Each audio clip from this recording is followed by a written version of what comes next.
आज हमारे साथ है मानसी जी, जिन्होंने एसएससी सीजीएल 2025 के थ्रू ऑडिटर के पोस्ट पर चयनित हुई है। सर ये मेरी फर्स्ट गवर्नमेंट जॉब है तो मुझे बहुत ज़्यादा एक्साइटमेंट है ज्वाइनिंग की ना। तो आपने तैयारी के ड्यूरेशन में सोशल मीडिया आप यूज करती थी क्या? सर नेक्स्ट टारगेट ये कि अभी इस वाले एग्जाम का हाईएस्ट पोस्ट लेनी है पहले मेरे। नमस्कार दोस्तों, आप सभी का केडी लाइव के इस प्लेटफॉर्म पे स्वागत है। आज हमारे साथ है मानसी जी, जिन्होंने एसएससी सीजीएल 2025 के थ्रू ऑडिटर के पोस्ट पर चयनित हुई है। तो आज हम लोग जानेंगे मानसी जी से इन्होंने किस तरीके से सफलता प्राप्त किया एसएससी सीजीएल 2025 में, इसकी तैयारी की रणनीति क्या थी, इन्होंने किस तरीके से अपने आप को एनर्जेटिक रखी, मोटिवेट रखी और इन्होंने अच्छा स्कोर की मेंस में और इन्होंने सफलता प्राप्त किया। तो चलिए, तो मानसी जी आपका स्वागत है। Thank you sir, good afternoon. Good afternoon. कैसे हैं मानसी जी आप? सर मैं ठीक हूँ, आप ठीक हो? बहुत अच्छा। और बताइए कैसा लग रहा है ऑडिटर बन के? सर बहुत अच्छा लग रहा है। बहुत अच्छा लग रहा है। सर ये मेरी फर्स्ट गवर्नमेंट जॉब है तो मुझे बहुत ज़्यादा एक्साइटमेंट है ज्वाइनिंग की ना। अच्छा, ये पहली जॉब है आपकी? हाँ। तो ऑब्वियस सी बात है कि बहुत ज़्यादा एक्साइटमेंट होगी। क्या एज हो रहा है आपका मानसी जी? सर मेरा एज अभी 23 है। बताइए, मतलब इस बार मैंने देखा ये जितना भी मैं इंटरव्यू ले रहा हूँ, जितने भी टॉपर्स हैं ना, सब 23, 24, 25, मतलब टॉपर्स कम एज के बच्चे हैं, टॉपर्स ज़्यादा मिलते हैं मुझे। और कहाँ से हो आप? सर मैं वैसे तो उत्तराखंड से हूँ उत्तराखंड से? बट ब्रॉटअप मेरा पूरा दिल्ली में हुआ है। चलिए बहुत अच्छा। उत्तराखंड वाले तो भैया इस बार एसएससी सीजीएल में रॉक कर दिए। चलिए बहुत अच्छा। और उसके बाद मुझे बताइए मानसी जी, आप तैयारी कितने दिन तक किए थे इनका? सर मेरा बेसिकली तैयारी स्टार्ट जो हुआ था वो 2024 का से स्टार्ट हुआ था सीजीएल का। तो मेरा वो फर्स्ट अटेम्प्ट था सीजीएल का फर्स्ट अटेम्प्ट। तो मैंने उस ईयर दिया, मेरा प्री क्लियर हुआ, मेंस मेरा क्लियर नहीं हुआ ड्यू टू वो नॉर्मलाइजेशन का जो भी हुआ था सिस्टम। फिर मेरा 2-3 महीने मैंने बिल्कुल अपने आप को फिर से करेज मस्टर किया कि अब करना है करके करना है। तो फिर मैंने फिर प्री की तैयारी करी अपनी। प्री फिर से क्लियर हो गया। प्री फिर से क्लियर हो गया? हाँ। मतलब होप तो नहीं थी बट क्लियर हो गया। अच्छा हो गया, मतलब बाउंड्री पे थे क्या? बिल्कुल वर्ज पे थी मैं, तो मुझे लगा नहीं होगा, मैंने तैयारी बिल्कुल छोड़ दी थी। अच्छा, छोड़ दिए थे? हाँ, तो फिर वो 18 दिसंबर को रिजल्ट आया तो फिर से लगा कि फिर से खुद को गियर अप किया कि नहीं करना है, अब करना है, एक पोस्ट तो लेनी है, भले कुछ भी मिल जाए, कुछ भी मिल जाए लेकिन हो। हाँ, तो फिर मैंने फिर तैयारी करी और फिर फाइनली बाय गॉड ग्रेस हो गया। आपने सिलेक्शन ले लिया। और मुझे एक चीज बताइए, तो मेंस में कितने नंबर बन रहे थे आपके? सर मेरे मेंस में टोटल 314 थे और इन प्रोबेबिलिटी को इंक्लूड करके 318 बन रहे थे। ठीक है। और मेंस के लिए आपने कितना मॉक टेस्ट दिया था? सर अप्रॉक्सीमेटली 25 या 30 दिया होगा। जैसे बहुत सारे बच्चे होते हैं कि सर इस बार मैं बाउंड्री पे हूँ, जस्ट मेरा कटअप क्लियर हुआ है, होप छोड़ देते हैं, तैयारी सर मैं क्या मेंस करूँ। बहुत सारे बच्चे कटअप से 40 नंबर ज़्यादा लेके बैठे रहते हैं, कोई 30 नंबर ज़्यादा लेके बैठे रहते हैं। तो लेकिन आप क्या कहना चाहेंगे कि उस समय में बहुत सारे बच्चे तैयारी छोड़ देते हैं, क्या उसे आपके जैसे ही मोटिवेशन बना के रखना चाहिए? ये सर मोटिवेट रहना चाहिए, मतलब उस वक्त करना चाहिए, छोड़नी नहीं चाहिए तैयारी। छोड़नी नहीं चाहिए। हाँ। कि अगर मैं बाउंड्री पे हूँ तो मुझे तैयारी नहीं छोड़नी चाहिए। सर मैंने यही मिस्टेक करी थी, बीच में मैं उसको छोड़ दिया था, बट छोड़ना नहीं चाहिए। अगर मैं नहीं छोड़ती तो क्या पता मेरे को और अच्छी। बिल्कुल, जिस तरीके से आपने इतना कम दिनों में तैयारी करके मेंस में इतना अच्छा स्कोर किया, मुझे लगता है कि अगर पहले से और तैयार रहते कि यार जो भी होगा मैं मेंस इस बार देने वाली हूँ, तो मुझे लगता है कि आप आराम से 350 आराम से स्कोर कर लेते। जिस तरीके से आपका मतलब इतने कम दिनों में, वो भी आप बोल रही हो सिर्फ 25 से 30 मॉक टेस्ट दिए हो आप। जी सर, टाइम ही नहीं था उतना, वो 18 से उसके बीच में टाइम ही नहीं था। टाइम ही नहीं था। तो मॉक को कैसे एनालाइज करते थे? सर मैंने मॉक के लिए जैसे रीजनिंग तो मेरा हो जाता था, इंग्लिश भी मेरा मतलब खुद से हो जाता था। तो मैंने जो बेसिकली वर्क किया है वो जीके में किया है और मैथ्स में किया है। अच्छा। तो मैथ्स में मैंने पहले सिलेबस कंप्लीट कर लिया अपना। हाँ। और ऐसी जीके में भी मैंने सब्जेक्ट वाइज पूरा सिलेबस कंप्लीट कर लिया। फिर मॉक अटेम्प्ट करे, मॉक में जो क्वेश्चन गलत हुए ना उसके लिए सेपरेट नोटबुक बना ली। मैथ्स में ये क्वेश्चन गलत थे, जीके में ये क्वेश्चन गलत थे, फिर उनको रिवाइज करा। तो उसको जैसे मान लेते हैं कि आज आपने मेंस का मॉक टेस्ट दिया मैथ्स का, उसमें मान लेते हैं आपके 5 सवाल गलत हो गए, तो आप उसमें जो बेहतर सवाल होते थे उसे आप नोटबुक में लिख लेते थे। फिर नेक्स्ट टाइम उसे रिवीजन कब करते थे? जब मैं नेक्स्ट मॉक दे रही हूँ तब उसको रिवाइज करके फिर मैं करके जाते थे। हाँ। और उसके बाद धीरे धीरे आप जैसे 10-15 मॉक टेस्ट दे दिए होंगे, बहुत सारे सवाल हो जाते होंगे। डेली उन सभी को रिवीजन करते थे? डेली रिवाइज करने सर, डेली करते थे। और उसके बाद आप सेक्शनल मॉक भी देते थे क्या? नहीं, मैंने सेक्शनल मॉक नहीं दिया सर आज तक। सेक्शनल नहीं दिया, मतलब सारे फुल मॉक टेस्ट देते थे? फुल मॉक दिए। और लगभग मॉक टेस्ट देने के बाद एनालाइज में कितना समय रखते थे आप? मैं सिर्फ गलतियों को एनालाइज नहीं करती थी, मैं फुल मॉक को एनालाइज करती थी। जैसे 1 घंटे का है तो उसको आराम से लग जाता था मेरे को 45 मिनट्स 40 मिनट्स लग जाते थे। हाँ। और उसके बाद ये बात बताइए, और जीएस में रणनीति क्या रखते थे आप? सर जीएस में तो मैंने एक बार पूरे नोट्स बना लिए थे, फिर उनको डेली पढ़ना है, डेली बस। क्योंकि जीएस में भी आपके नंबर अच्छे हैं, 54 नंबर आपने बताया ना? जी सर। जीएस में तो अच्छा नंबर है आपका। तो जीएस में रणनीति क्या रखते थे कि सबसे पहले आपने नोट्स बना लिया? जीएस का तो मेरे को डेली मेरे पापा भी याद लाते थे कि जीएस पढ़ लो, क्योंकि मेरे बहुत बार जो नंबर रहे हैं ना वो जीएस में कम रहे हैं। अच्छा। पापा बोलते थे कुछ पढ़ो नहीं पढ़ो, जीएस पहले पढ़ो। जीएस पढ़ते रहो। और जीएस में 54 अच्छा स्कोर है। हाँ, डिसेंट स्कोर, अच्छा स्कोर है। और उसके बाद मुझे एक बात बताइए, जैसे जीएस में आपका सबसे फेवरेट सब्जेक्ट कौन सा था? मेरा सबसे फेवरेट सब्जेक्ट पॉलिटी था, क्योंकि वो इजीली रिमेंबर करने में हाँ, ना बिल्कुल। इजी रहता है। और इंग्लिश में कितने नंबर बने थे मेंस में? इंग्लिश में मेरे 125 थे सर। 125 थे। और उसके बाद प्रीलिम्स के लिए आपने कितना मॉक टेस्ट दिया होगा लगभग? प्रीलिम्स के लिए तो मैंने आराम से 60-80 दिए थे मॉक्स, 60 to 80 मॉक्स। 80 मॉक्स। जैसे जो भी बच्चे अगर तैयारी कर रहे हैं उनको आप क्या कहना चाहेंगे, मॉक टेस्ट का कितना इंपॉर्टेंस है? सर पहले सिलेबस कंप्लीट करो और फिर अच्छे से मॉक टेस्ट दो, देते रहो, देते है ना? रहो, हाँ, और रुको मॉक पे जितना ज़्यादा मतलब पकड़ बना हाँ, सके, प्रैक्टिस रहती है उससे। प्रैक्टिस रहती है। और एक बात बताइए मानसी जी, जैसे आपने ये तो पहला सफलता लिया एसएससी सीजीएल में, इसके साथ और भी आपने एग्जाम दिया होगा? ये सर मैंने एनटीपीसी दिया हुआ है, उसका भी रिजल्ट नहीं आया है। अच्छा, एनटीपीसी का जो 2024 वाला? Yes sir. अभी तक रिजल्ट नहीं आया यार। हम लोग भी डेली आंदोलन कर रहे हैं, डेली फाइट कर रहे हैं, भैया रिजल्ट आउट करो, लेकिन रेलवे के चेयरमैन साहब अभी सोए हुए हैं। 25 का भी पेपर हो चुका है जी सर, आंसर की भी आ चुका है, लेकिन उसका रिजल्ट अभी तक नहीं आया जी है। सर। लेकिन चलिए, तब तक आपका सीजीएल का रिजल्ट आ गया, एनटीपीसी का रिजल्ट अभी वेटिंग में है। जी सर। उसके बाद मुझे एक चीज़ और बताइए मानसी जी, जैसे और भी पेपर दिए, और कौन कौन सा पेपर सर दिया? अभी रिसेंटली मैं आईबी का इंटरव्यू भी देखा। अच्छा, आईबी का भी इंटरव्यू, चलिए बहुत बहुत बधाई हो। कौन सा पोस्ट था आईबी में? Sir ACIO executive. ये तो बहुत अच्छा पोस्ट है। और अभी उसका इंटरव्यू कैसा रहा आईबी का? सर इंटरव्यू डिसेंट था, मतलब कुछ जो स्टैटिक क्वेश्चंस थे वो मैंने आंसर कर दिए थे, बस कुछ केस बेस्ड थे, थोड़ा सा उसमें मैं फंस गई थी। मतलब उसके लिए आप अलग से तैयारी कर रहे थे आईबी के लिए, या सेम तैयारी में हो गया आपका? नहीं, सेम में ही हो गया। मैंने सेम में, मतलब कुछ भी एक्स्ट्रा आपने तैयारी नहीं किया, मतलब एक बार तैयारी किया, एनटीपीसी भी निकला और उसके बाद सीजीएल भी निकला, आईबी भी निकला। हाँ। क्योंकि लगभग सब में सेम ही चीजें हैं। मैथ्स का दोनों में, एनटीपी रेलवे की बात करें चाहे एसएससी की बात करें, सेम है। जीएस सेम है, सिर्फ इंग्लिश एक चेंज है। रीजनिंग का भी लेवल थोड़ा रेलवे में अप हो जाता है, इसमें थोड़ा सा लो हो जाता है, बाकी तो सब कुछ सेम है। उसके बाद कोई एक मतलब तैयारी के ड्यूरेशन में कोई चैलेंजेस तो बस यही थे कि मतलब घर पे बार बार, मतलब अच्छा नहीं लगता था घर पे रहना ना। हाँ। 2-3 साल घर पे रहो तो फिर वो अजीब लगता है, सब जॉब कर रहे हैं आपके आसपास, तो मन करता है कि जॉब। तो आपका ग्रेजुएशन कौन सा सब्जेक्ट से था? मेरा ग्रेजुएशन था फिजिक्स ऑनर्स में। जी, बहुत अच्छा। कब पास आउट हुए थे? मैं 2022 में पास आउट थी। अच्छा, 2022 में, बहुत अच्छा। उसके बाद ग्रेजुएशन कहाँ से? यहीं से, दिल्ली से ही सब कुछ? आप तो हमेशा से दिल्ली में ही रहती है? हाँ, ग्रेजुएशन मैंने दिल्ली यूनिवर्सिटी से कर रखी। हाँ, और वहाँ उत्तराखंड भी जाती होगी आप? जी सर। तो आपके भी घर पहाड़ पे हैं क्या? जी सर, पहाड़ पे ही है। अच्छा, पहाड़ पे ही है। ट्रैकिंग करते हैं, जो यहाँ के लोगों के लिए ट्रैकिंग है ना, वो हमारे नॉर्मल रूट है। नॉर्मल रूट है। तो वहाँ पे बहुत अच्छा लगता होगा। हाँ सर, यस। कौन सा जगह बताया आप? अल्मोड़ा डिस्ट्रिक्ट है, अच्छा। द्वाराहाट डिवीजन। अच्छा अच्छा, वहाँ मतलब बहुत अच्छा है, मतलब पहाड़ पे ही सबका घर है। जी सर। चलिए, बहुत अच्छा। उसके बाद मुझे एक चीज़ बताइए, आपके जैसे कितने भाई बहन हैं आप? सर हम 3 सिबलिंग्स हैं, मैं सबसे बड़ी हूँ। अच्छा, सबसे बड़ी आप हो। हाँ। और आपने 23 साल की उम्र में मतलब एसएससी भी ले लिया, जॉब भी ले लिया एसएससी में, चलिए बहुत अच्छी बात सर है। छोटी वाली सिस्टर है, वो ऑलरेडी वर्किंग है, वो टीचर है, मतलब वैसे भी हाँ। प्राइवेट स्कूल पढ़ा रही है, बट वो तैयारी कर रही है। तैयारी कर रही DSSB की जो है ना, वो तैयारी कर रही है अच्छा, टीजीटी की। ठीक है, चलिए बहुत अच्छा। उसके बाद मानसी जी मुझे एक चीज़ और बताइए, जैसे बहुत सारे बच्चे क्या होते हैं ना, डिस्ट्रैक्ट हो जाते हैं, तो आपने तैयारी के ड्यूरेशन में सोशल मीडिया आप यूज़ करती थी क्या? सर मैं ना इंस्टाग्राम पे हूँ ना किसी उस पे हूँ, बस एक व्हाट्सएप पे हूँ, टेलीग्राम पे हूँ। बस मतलब वो भी इंफॉर्मेशन पर्पज से, हाँ। क्योंकि टेलीग्राम बच्चे के पास होनी चाहिए। तो मतलब आप इंस्टाग्राम भी यूज़ नहीं करती हो? कोई भी, मतलब ना फेसबुक, कुछ भी नहीं? अब तो मैंने थोड़ा बना लिया। हाँ, पहले अब तो ठीक, अब तो सिलेक्शन हो गया, अब तो करना पड़ेगा। हाँ। लेकिन पहले कुछ भी नहीं यूज़ करते? हाँ नहीं, मतलब मैं इतना एक्टिव नहीं थी। एक्टिव नहीं थे। मतलब अगर आप दिन भर जो पढ़ाई करती तो आप घर में ही पढ़ाई करती थी या लाइब्रेरी जाती थी? सर बीच में मैंने लाइब्रेरी ज्वाइन किया था, बट फिर वो मुझे उसका एनवायरनमेंट मतलब मुझे ठीक नहीं लगा, तो फिर मैंने फिर से घर से ही करा सब। घर पे ही? हाँ। तो घर में मेंटेन हो जाता था मतलब? हाँ नहीं, घर पे मेरा बिल्कुल शांति रहती थी। कितने घंटे पढ़ाई कर लेते थे घर पे लगभग?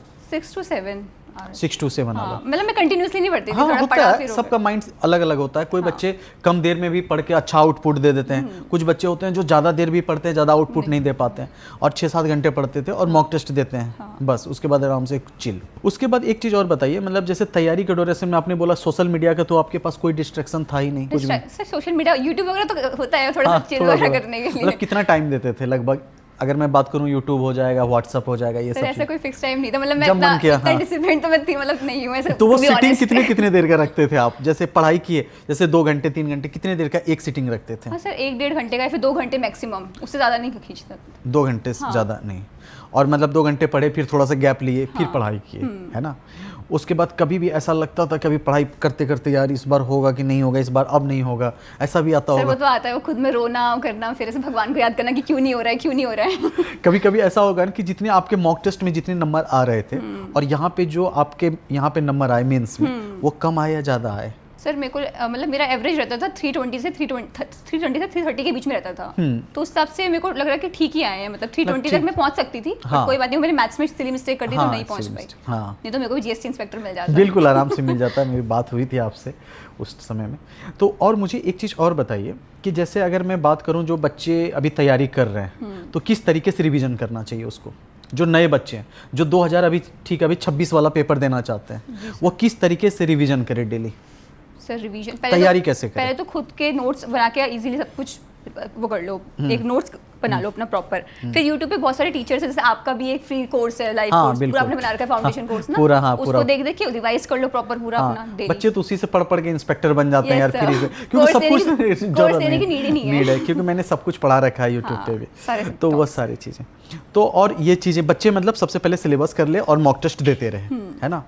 और उसके बाद मतलब PYQ के लिए क्या करते थे आप? मैं मोस्टली PYQ देती थी। PYQ हाँ, और न्यू मॉक में सैटरडे संडे जो ऑलिव बोर्ड का आता है और टेक्स्ट बुक का भी आता है वो वाला, मैं वो देती थी। वो देते थे। और सबसे पहला दिन जब रिजल्ट आया था, रिजल्ट आने के बाद आपका एक्सप्रेशन क्या था? सबसे पहले किस टाइम में, जो शाम में रिजल्ट आया था ना सर, पहले वो फिक्स उस दिन के बारे में बताइए मुझे, रिजल्ट वाले दिन के बारे में बताइए, उस दिन क्या क्या हुआ? रिजल्ट आते आते तो इतना दिमाग खराब हो गया था। 24 को पहले रिजल्ट 24 को बोले रिजल्ट आएगा अकॉर्डिंग टू पोस्ट प्रेफरेंस का, वो 10 दिन बाद आता है। तो 24 से वेट करते करते करते करते वो 8 डिले हो गया, 8 तक। फिर बिल्कुल ऐसा मन ही उठ गया कि अब नहीं आएगा रिजल्ट। फिर वो 8 को एक नोटिफिकेशन आया, वो फिक्स एंड फ्लोट वाला, तो अब लगा फिक्स एंड फ्लोट का शायद वो सिस्टम को डालने के लिए उन लोगों ने डिले कर दिया है, तो मुझे लगा कल आएगा रिजल्ट, कल आएगा। तो 1 बजे जैसे आया उसको शायद 5:44 पे 4:44 पे रिजल्ट आ गया था।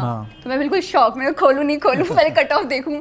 फिर मैंने खोला, फिर मैंने देखा कि मैंने अपना नाम सर्च करा और फिर मैंने डायरेक्ट अपना नाम नहीं देखा, मतलब मानसी तो बहुत सारी होती है उसके अंदर। फिर मैंने इसको ऐसे आगे बढ़ाया, मैंने कहा मेरा नाम आएगा। फिर ऐसे करके पापा का नाम देखा, तो पापा का नाम मुझे दिखा, वैसे ही मैं बहुत खुश। फिर मैंने कहा कौन सी पोस्ट मिली है, तो D39 देखा, बस वैसे ही मैं रोने लग गई। मम्मी को बताया, मम्मी भी रोने लग गई, रोने लगे। तो सबसे पहले आपने मम्मी को बताया? हाँ, सबसे पहले पापा उस समय में घर पे थे? नहीं, पापा उस टाइम ऑफिस में थे, मैंने कॉल करके बताया पापा को बताया। यार उस पल मतलब कितना अच्छा लग रहा होगा। अच्छा फील होता है सर, अच्छा फील होता है। फिर उसके बाद अपने दोस्त यार सबको आपने कॉल किया होगा, है ना? चलिए एंड में बताया था दोस्त यार को नहीं बताया था सर। हाँ, पहले फैमिली को। हाँ, चलिए बहुत अच्छा। उसके बाद मुझे एक चीज़ और बताइए कि मतलब आप जैसे ले लिया, अब नेक्स्ट टारगेट क्या है आपका? सर नेक्स्ट टारगेट ये कि अभी इस वाले एग्जाम का हाईएस्ट पोस्ट लेनी है पहले मेरे को, CGL 2026 का। हाँ, हाईएस्ट पोस्ट मतलब मैंने कि ASO वाली पोस्ट लेनी है मेरे को, असिस्टेंट सेक्शन ऑफिसर। फिर उसके बाद मैं अपनी UPSC की तैयारी जो मैंने छोड़ दी थी वो मैं कंटिन्यू करूंगी। आप 100% मान लीजिए आप इस बार सिंगल डिजिट में रैंक लेके आने वाली हो और यहीं पे आप बैठे रहेंगे, यहीं पे मैं बैठूंगा और यहीं पे आपका इंटरव्यू लूंगा।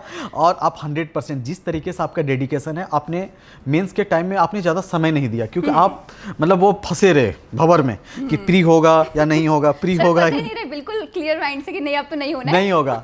देखिए जो भी स्टूडेंट देख रहे हैं, एक चीज याद रखिएगा, आपका अगर बाउंड्री से आपको लगे जितना कटअप जा रहा है उससे 5 नंबर कम भी आए ना, फिर भी आप तैयारी लगातार करते रहिए। अगर मानसी जी जिस तरीके से मतलब लगा कि यार होगा या नहीं होगी, मतलब इनको लग रहा था नहीं होगा, लेकिन इनका तैयारी पहले कितना बेहतर था कि ये कम दिन में 25 मॉक टेस्ट देकर भी मेंस इन्होंने निकाल लिया। ये ऐसा होता नहीं है जनरली, नहीं तो मेंस के लिए कम से कम ये होता है कि 50-60 मॉक टेस्ट मिनिमम चाहिए ही चाहिए। लेकिन ये था कि इनका पहले का तैयारी अच्छा था, जिसके बदौलत इन्होंने निकाले। अगर आप सोचे रहते कि नहीं यार मेरा प्रीलिम्स निकलेगा, तो आपका 350 नंबर कहीं नहीं जा रहा था, कहीं नहीं जा रहा था, क्योंकि आप उस समय में बहुत सारे अरे होगा या नहीं होगा। अब जब रिजल्ट आया उसके बाद तैयारी, फिर मॉक टेस्ट, जब हम लोग मेंस का मॉक टेस्ट जब बच्चे देने लगते हैं ना, तो आपको कम से कम 1 सप्ताह लग जाता है उस फ्लो को पकड़ने में मिनिमम। कि आप पहले दिन आप बैठी होगी, वो 2 घंटे मॉक टेस्ट दी होगी, उस समय में कंटिन्यूटी अच्छे से नहीं बन पाया होगा, फिर 3, 4, 5, 6, 7 मॉक टेस्ट आने के बाद फिर फ्लो बनता है। सर एक्चुअली वो लास्ट ईयर सिलेक्शन नहीं हुआ था ना, तो वो स्पार्क वो था अंदर की, अब तो मेंस निकालना है। लास्ट टाइम कितने मार्क्स से रह गए थे? लास्ट टाइम मेरे थे 310 थे शायद मेरे, मतलब कम ही थे 20 वाली शिफ्ट के हिसाब से, तो उसमें तो और कम हो गए थे फिर वो और कम हो गए थे। लेकिन एक चीज़ है, एक तो मानसी जी उत्तराखंड से, एक पिछले साल भी मेरे एक स्टूडेंट थे मानसी जी, वो अभी 3 सिलेक्शन ली और इस बार अभी उनका 4था सिलेक्शन भी हो गया है DDA ASO में। इस बार भी मानसी जी इनका भी अगली बार भी सिलेक्शन होगा और अभी भी इसका 3 सिलेक्शन इस बार भी होगा। आप बोलेंगे सर कैसे, अभी तो सिर्फ CGL में हुआ है, आईबी का भी इंटरव्यू दे के आई है, उसमें भी देखिएगा 100% इनका सिलेक्शन होगा। अभी एनटीपीसी 2024 वाला उसका रिजल्ट आने दीजिए, उसमें भी आपका सिलेक्शन होगा। मतलब 3 सिलेक्शन इस बार भी आपका भी है। मतलब बच्चे मेरे से, पता है मानसी जी, मेरे से पूछते रहते हैं सर आपके स्टूडेंट में ऐसा क्या है, आपका लक ऐसा क्यों है कि आपके स्टूडेंट मतलब 3-3 सिलेक्शन लेते हैं। जब भी अब मैं इंटरव्यू देखता हूँ 3 टाइम्स, मतलब आप ऐसा, तो मुझे लगता है मैं बहुत लक्की हूँ अपने स्टूडेंट के लिए कि मतलब मेरे स्टूडेंट 3 सिलेक्शन इस बार। देखिएगा आपका आईबी का भी 100% होगा और इसका भी होगा। एनटीपीसी 3 सिलेक्शन इस बार, चौथा अगली बार एनटीपीसी में, ठीक है। और उसके बाद फिर यूपीएससी आप निकालेंगे, बहुत अच्छा लगता है। और बताइए मानसी जी, और फिर इंग्लिश में कैसे आपने स्कोर कितना अच्छा किया? सर इंग्लिश तो मेरा मतलब स्टार्टिंग से ठीक था, मतलब ना हाँ। डिसेंट था, ग्रामर वगैरह ठीक था। तो और वो कैब जो थी वो मैंने नीतू मैम की जो ब्लैक बुक आती है ना, हाँ। वॉल्यूम 1, उससे पूरा रिवीजन करी थी हाँ, बैठ के। नीतू मैम की जो भोकेब वाली बुक आती है, हाँ। उससे सारी भोकेब है ना, वो बुक तो भैया रामबाण है सभी के लिए। मतलब vocab सारे के। सारे एसएससी वाले बच्चे वही नीतू मैम का वॉल्यूम 1 वॉल्यूम 2, मतलब भोकेब वाली और वो वॉल्यूम 1। हाँ। ये तो भैया सबके रामबाण है। हर इंटरव्यू हर बच्चे से कहीं किसी भी प्लेटफॉर्म पे हो, सभी एसएससी वाले बच्चे से पूछेंगे तो वही बात, नीतू मैम का। लेकिन सभी का मतलब वही है, रामबाण है सभी बच्चों के लिए। मानसी जी मुझे एक चीज़ बताइए, जैसे आपने अभी निकाला ऑडिटर का पोस्ट निकाला एसएससी सीजीएल में, आपने मैथ्स की तैयारी कैसे किया? ओके सर, मैथ्स मेरी स्टार्टिंग से डिसेंट थी। हाँ। तो जो कमी थी वो बस कॉन्फिडेंस की अच्छा, थी। कॉन्फिडेंस की कमी थी। सो सर मैं सर्च कर रही थी कि मुझे कोई ऐसा टीचर मिल जाए जो कि पढ़ाई के साथ साथ मेरा कॉन्फिडेंस भी बूस्ट करे। हाँ। तो मुझे आप मिले यूट्यूब पे, ठीक और है। आपका फ्री कोर्स मिला विदाउट एनी पेमेंट, मुझे सब कुछ मिला, सब कुछ फ्री में मिल मिल गया। हाँ। तो मैंने धीरे धीरे आपकी वीडियोस देखना स्टार्ट किया। हाँ। तो आपकी वीडियोस देख के मतलब आप पढ़ाई के साथ साथ मोटिवेशनल चीजें भी बोलते हो, तो उससे बिल्कुल, मैं हमेशा एनर्जी भरते रहता तो हूँ। उससे मेरा मतलब मोटिवेशन, उससे मैं बहुत मोटिवेटेड हुई और मेरा कॉन्फिडेंस बहुत बूस्ट हुआ, और मेरे को हेल्प हुई मैथ्स में थोड़ा सा डिसेंट स्कोर करने की। अच्छा है, चलिए बहुत अच्छा। क्योंकि मानसी जी ये होता है ना, बच्चे पढ़ाई तो करते रहते हैं, अगर उसको पुश नहीं कीजिएगा ना, मोटिवेट नहीं कीजिएगा ना, बच्चे क्या होता है कॉन्फिडेंस लैक हो जाता है, जिसके कारण वो बच्चा जितना उसमें एनर्जी है उस हिसाब से वो परफॉर्म नहीं कर पाता एग्जाम में। तो इसीलिए मैं आप क्लास में भी देखते होंगे आप लोग जब भी बैच में, कि मैं हमेशा पढ़ाई के साथ बच्चे को हमेशा मोटिवेट करते रहता हूँ। नहीं यार तुमको करना है। मैं पहले से बोलते रहता हूँ, अच्छा मानसी जी, इंस्पेक्टर मानसी जी, है ना, सेक्शन ऑफिसर मानसी जी, ऑडिटर मानसी जी, मैं इस तरीके से बच्चों को रैंक वन, क्योंकि पढ़ाई के साथ साथ हमेशा एकदम मोटिवेशन भी बहुत इंपॉर्टेंट है। अगर आप सही दिशा से पढ़ रहे हैं और सही तरीके से मोटिवेट है तो 100% सफलता आपको मिलेगी ही मिलेगी। मानसी जी मुझे एक चीज़ बताइए, आपका रूटीन क्या रहता था, किस तरीके से आप सब्जेक्ट को डिवाइड की थी कि किस सब्जेक्ट को कितना टाइम देना है डेली? सर रूटीन की बात करें तो मैं सुबह वैसे जल्दी उठने वालों में से हूँ, तो मैं जल्दी उठती थी और सुबह सबसे पहले मैं इंग्लिश रिवाइज करती थी, वोकैबुलरी वाला पार्ट। ठीक है। वोकैबुलरी रिवाइज करने के बाद खाना वगैरह खाया, अपना ब्रेकफास्ट करा, फिर मैं जीके का कोई भी एक टॉपिक रिवाइज करती थी, या तो पॉलिटी हो गया है तो फिर आपका इको जो भी हो गया। उसके बाद देती थी मैं मॉक। ठीक है। मॉक देके फिर मॉक को रिवाइज करती थी, और फिर मैं मैथ्स स्टार्ट करके मैथ्स को पूरा 1 घंटा कोई भी टॉपिक उसके क्वेश्चन सॉल्व कर लिए। 50 क्वेश्चन सॉल्व कर लिए, फिर 100 क्वेश्चन सॉल्व कर लिए। उसके बाद फिर थोड़ा सा एक नैप लिया, मतलब दिन में थोड़ा सा सो गए, और फिर रात को उठ के अपना रीजनिंग के कुछ क्वेश्चन, रीजनिंग मैंने ज़्यादा एफर्ट्स डाले हैं रीजनिंग में। हाँ, रीजनिंग सबका अच्छा ही रहता है, सिर्फ मॉक टेस्ट में डायरेक्ट लगाते थे, है ना। और रीजनिंग में तो अच्छा स्कोर आता होगा। हाँ, रीजनिंग मेरे 84 हैं। 84, हाँ रीजनिंग में तो चलिए अच्छा है। तो ये आपके डेली का रूटीन रहता था। चलिए बहुत अच्छा। आज हमारे साथ ही मानसी जी, जिन्होंने अपने दूसरे ही प्रयास में एसएससी सीजीएल का एग्जाम को निकाली, और इसके साथ इन्होंने एनटीपीसी 2024 वाले में भी इन्होंने मेंस का पेपर दिया है, टाइपिंग भी दी है, उसका रिजल्ट अभी पेंडिंग में है, और इन्होंने आईबी का भी पेपर दिया है, इंटरव्यू भी देके आई है, वो भी रिजल्ट पेंडिंग में है। और इन्होंने किस तरीके से सफलता प्राप्त किया, इसकी जर्नी क्या रही, सभी चीज आप लोगों ने, सब कुछ यहाँ पे आप लोगों ने इंटरव्यू में देखा। तो आप लोग को बहुत कुछ मानसी जी के इंटरव्यू से सीखने को मिला होगा। मैं उम्मीद करता हूं आप लोगों को इंटरव्यू कैसा लगा, आप लोग कमेंट बॉक्स में अपनी राय जरूर बताइएगा। और मानसी जी आपको यहां पे आने के लिए बहुत बहुत धन्यवाद। सर थैंक यू इनवाइट करने के लिए।